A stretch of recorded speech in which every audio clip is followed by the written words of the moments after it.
ایک شخص آپ کے پاس آتا ہے، آ کے کہتا ہے کہ مجھے اللہ کا دیدار کروائیے۔ مطالبہ دیکھیں، سیدھی بات ہے، جتنی بڑی دربار ہوتی ہے سوال بھی اتنا بڑا ہوتا ہے، جتنی بڑی شخصیت ہوتی ہے سوال بھی اتنا بڑا ہوتا ہے۔ تو اس نے کہا کہ عرض کی کہ مجھے اللہ کا دیدار کروائیے۔ آپ نے فرمایا پڑھے لکھے آدمی، تمہیں معلوم نہیں کہ موسیٰ علیہ السلام کو بھی رب نے فرمایا تھا لن ترانی، تو مجھے نہیں دیکھ سکتا۔ جب موسیٰ نبی ہو کے نہ دیکھ پائے تو عام انسان ہو کے یہ خدا کو دیکھنے کی خواہش، اتنی بڑی خواہش۔ وہ بھی کمال کا شخص تھا، قربان جاؤں اس کے عقیدے پہ۔ وہ کہنے لگے نہ تو میں بنی اسرائیل ہوں، نہ تو آپ موسیٰ کی امت کے ولی ہیں، میں کسی موسیٰ کے امتی کے پاس تو نہیں آیا، میں تو اس کے بچے کے پاس آیا ہوں جس نے کہا تھا رأیت ربی عز و جل فی احسن صورت، کہ میں نے معراج کے موقع پہ اپنے رب کو تمام خوبصورت انداز سے حسین صورت میں دیکھا تھا، جو 18 سال تک دیکھ کر آ کے دنیا کو بتا رہے تھے میرا رب کتنا حسین ہے۔ اور پھر میں تو اس کے بچے سے کہہ رہا ہوں جن سے کسی نے پوچھا تھا کہ کیا تم نے خدا کو بھی کبھی دیکھا ہے؟ تو اس نے کہا تھا لم اعبد ربا لم اراہ، میں ایسے رب کو سجدہ کرتا ہی نہیں جس کو دیکھ نہ سکوں۔ علی المرتضیٰ سے کسی نے پوچھا تھا کہ خدا خدا کر رہے ہو، کبھی خدا کو دیکھا بھی ہے؟ فرمایا ظالم تو کبھی کی بات کرتا ہے، ہم تو رکوع سے جا کے قومے میں کھڑے ہو جاتے ہیں، سجدہ تب تک نہیں کرتے جب تک خدا کا دیدار نہیں کر لیتے۔ فرمایا میں کسی عام آدمی کے پاس تو نہیں آیا، میں کسی ایرے غیر نتھو خیرے کے پاس تو نہیں آیا، میں جعفر صادق کے پاس آیا ہوں، محمد باقر کے بیٹے کے پاس آیا ہوں، زین العابدین کے پوتے کے پاس آیا ہوں، حسین کے پڑپوتے کے پاس آیا ہوں۔ میرا مسئلہ یہاں سے حل نہیں ہوگا تو کہاں سے ہوگا؟ قربان جاؤں جعفر صادق کی توحید کے سبق پہ۔ آپ نے مریدوں کو کہا اس کے ہاتھ پیر باندھو، اللہ کو چھوڑ کے مخلوق سے مانگ رہا ہے۔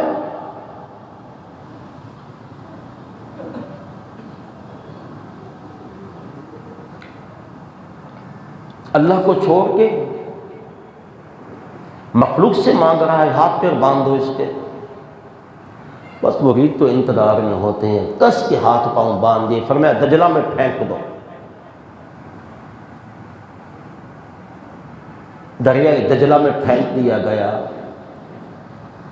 اب کمال کا یہ شخص تھا کہ دریا اسے ڈبو نہیں رہا تھا، یہ پانی میں تیر رہا تھا، پانی کو حکم دیا اس کو ہوتے دو۔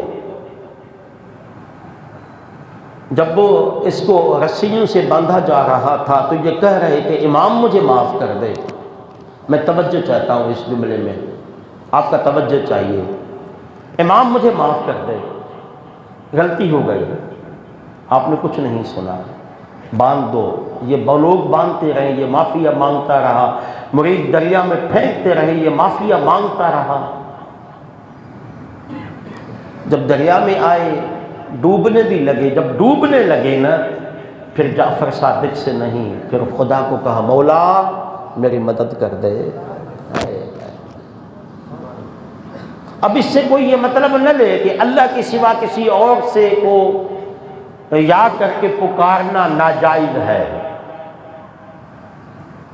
میں نے 2-4 جمعے پہلے اس موضوع پہ بولا تھا تو کچھ لوگوں کو غلط فہمی ہو گئی تھی کہ شاید میرے عقیدے میں یا رسول اللہ کہنا یا نبی اللہ کہنا ناجائز ہے۔ نہیں،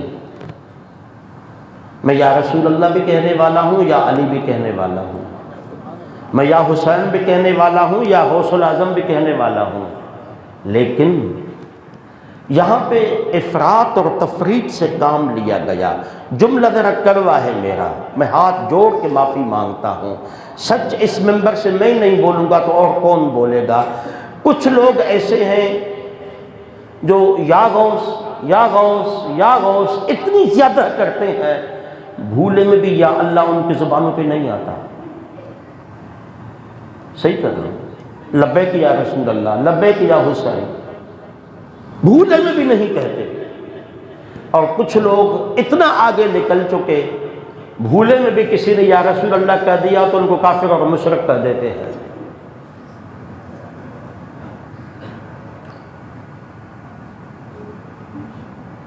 مانگنا صرف اللہ سے ہے، مستعان حقیقی صرف اللہ کی ذات ہے۔ کسی اور سے کو جب بھی یاد کر کے پکارا جاتا ہے تو بطور وسیلہ، اللہ کے ولی سے جب بھی منت مانگی جاتی ہے، کوئی مستقل غوث الاعظم کو مشکل کشا سمجھتا ہے تو کافر ہے۔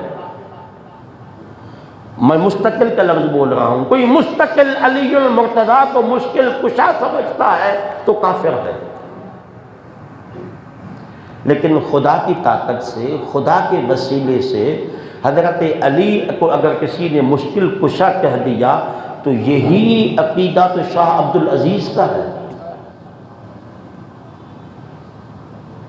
اور شاہ عبد العزیز وہ ولی کامل ہے، جتنے بھی دیوبند کے بڑے بڑے علماء ہیں یا بر صغیر پاک و ہند میں اہل حدیث کے علماء ہیں، ان سب کے اسناد کا سلسلہ جا کے شاہ عبد العزیز تک ملتا ہے۔ یہ ہم سب کے مشترکہ استاد ہیں۔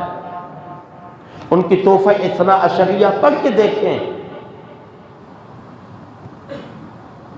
بس جائز ہونے کی حد تک خدا کا بندہ اور خدا کی مخلوق سمجھ کے کسی نے کسی کو آواز دے دی تو وہ کافر نہیں بنتا، لیکن مستقل ہمیشہ کے لیے بغیر کسی کی مدد کے اگر کوئی مشکل کشا ہے تو وہ صرف اللہ کی ذات ہے، اس کے علاوہ کوئی نہیں۔ بقیہ اگر کوئی دنیاوی حساب سے مشکل کشا ہے تو وہ اللہ کی عطا سے ہے، وہ حادث ہے، وہ قدیم نہیں ہے۔ اللہ نہ چاہے تو کوئی بھی نبی، کوئی بھی ولی، کوئی بھی پیر ایک مکھی کو نہیں مار سکتے۔ اگر اللہ چاہے تو انگلی کے اشارے سے چاند کو بھی دو ٹکڑے کر سکتا ہے، ڈوبے ہوئے سورج کو بھی واپس کر سکتا ہے۔ اللہ چاہے تو بغداد میں غوث الاعظم بلبلیا کے بارات والی کشتی کو بھی دریا سے نکال سکتا ہے۔ اولیاء کا جتنا بھی تصرف ہے اللہ کا محتاج ہے اور اللہ کسی کا محتاج نہیں۔ بس یہ فلسفہ جب سمجھ میں آ گیا نا ہمیں تو امت میں اختلافات ختم ہو جائیں گے۔ لیکن میں نے پہلے کہا کہ یہاں پہ افراط و تفریط سے کام لیا گیا، دونوں طرف سے مبالغہ آرائی کی گئی، دونوں طرف سے ضد آ گئی، اس ضد نے ہم سب کو ڈبو دیا تو بات بہت آگے نکل گئی۔ میرا ٹائم ختم ہونے لگا ہے، بس میں آخری اپنی بات مکمل کر لوں تو امام جعفر صادق نے انہیں کہا کہ اسے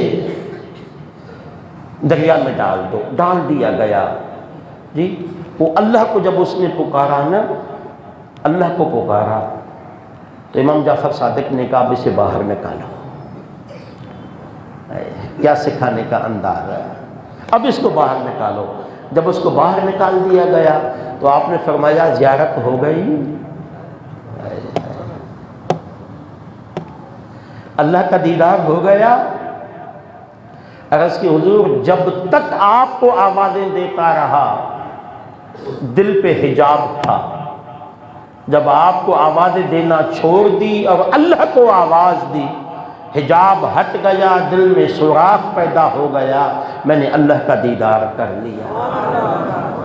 اب آخری بات کرنے لگا ہوں، آخری بات تو امام جعفر صادق نے فرمایا بس تمہیں یہی سمجھنا تھا، جب خدا کو چھوڑ کے کسی غیر کو پکار رہے تھے تو غلط راستے پہ تھے، اور جب تو نے خدا کو آواز دی امن یجیب المضطر اذا دعا، مشکل کے وقت میں کون ہے جو پکارنے والوں کی مدد کرتا ہے، اس کو جواب دیتا ہے، وہ صرف اللہ ہے۔ اپنے ٹوٹے ہوئے تعلق کو اپنے رب کی ذات سے قائم رکھتے تو آج زلزلے نہ آتے، آج یہ بد کردار حکمران ہم پہ مسلط نہیں ہوتے، ہم مہنگائی کے عذاب میں مبتلا نہیں ہوتے۔ یہ ساری سزائیں تب آ رہی ہیں جب ہم اپنے رب کو ہم نے بھلا دیا ہے۔ تو آج رات